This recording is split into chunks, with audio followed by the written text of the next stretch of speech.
Well, this time, those amazing students have come to us. We are welcoming two of the top teens when it comes to STEM in our state. 7th grader Johan Coisman, who goes to Weston Middle School, and 10th grader Evan Ding, who goes to Boston Latin. Gentlemen, thank you so much for coming on the mix today. Thank you for having us. Yes, thank you. So, Johan, you were able to create a project that you hope will help combat climate change. Tell us about this project.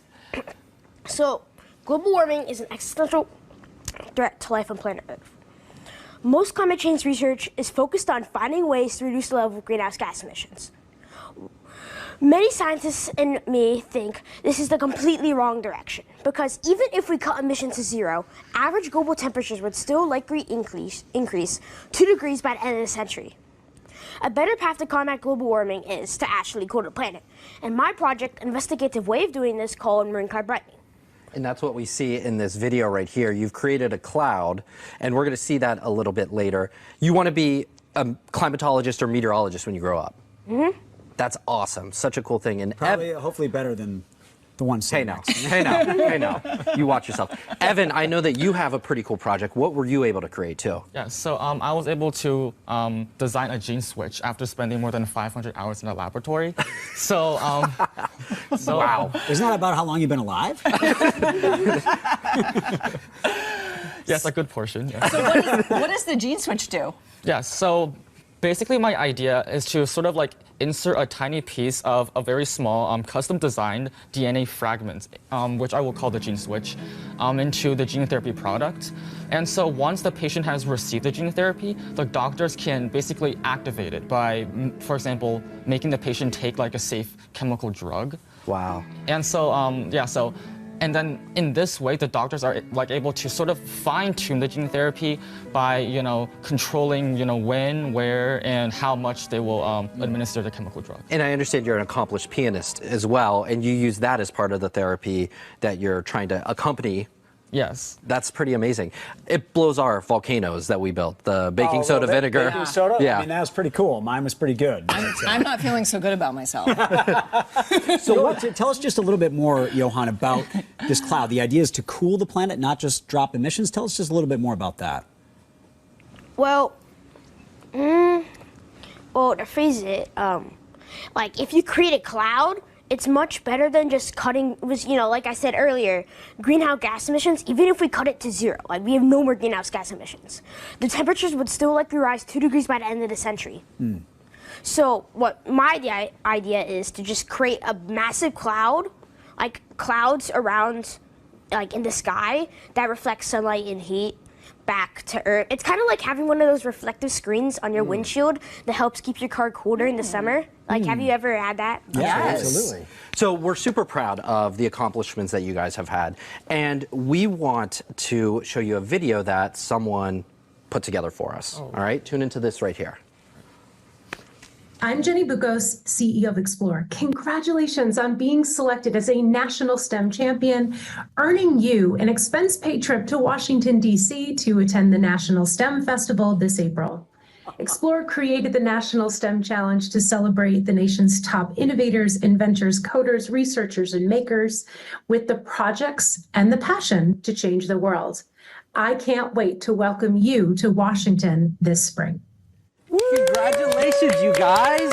Congratulations! How do you feel?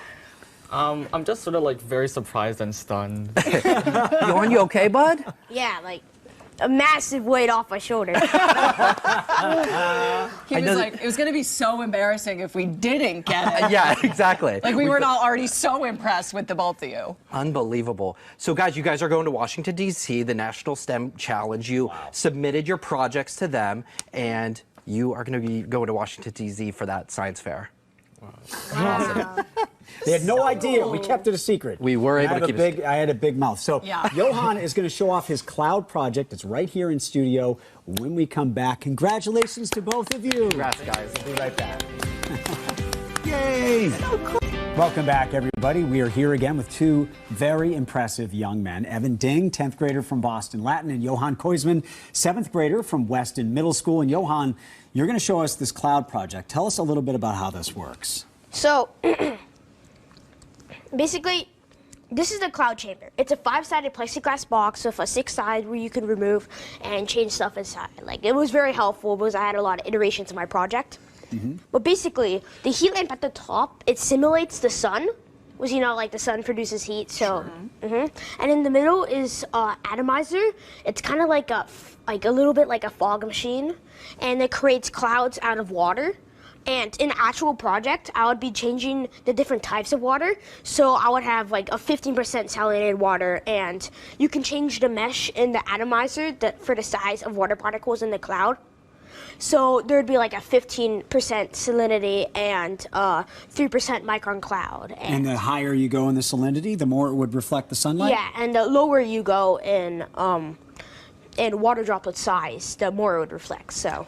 Gotcha. He described this in simple terms for us. Like, you know, when you have one of those reflective things on the windshield of your car, but his version is obviously a lot better. Now, Johan, I understand that you also left this on overnight one time. Can you tell us about that story briefly?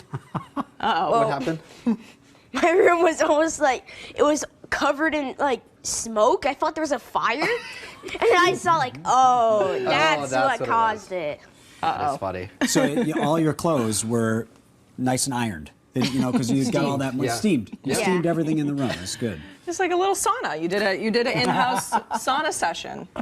Now, Evan, I know that with your gene therapy, what do you want to be when you grow up in order to kind of incorporate some of your research into your future profession? Yeah, so like besides science, music has also been like a big part of my life. So when I grow up, I hope to be like a musician scientist who can help, I guess, you know, like study these genetic diseases that could deprive the people of the joy of music. So hopefully like something like, I guess, related to like hearing loss or, you know, like tone recognition, like something in that. In theory, could you use that gene therapy to help someone hear again? I know that they're working on that science right now. Yeah, so far, I think we are planning to incorporate that in some like eye diseases, but hopefully we could like expand that into the hearing. Wow, man, you go to the doctor's and he's playing the piano while you're out here. It just be It sounds pretty nice. a lovely, lovely experience. Johan and Evan, thank you so much for coming on today, and congratulations on going to DC with a major National STEM champions right here. Right here in studio. You saw it here first. Thank you guys for watching The Morning Mix.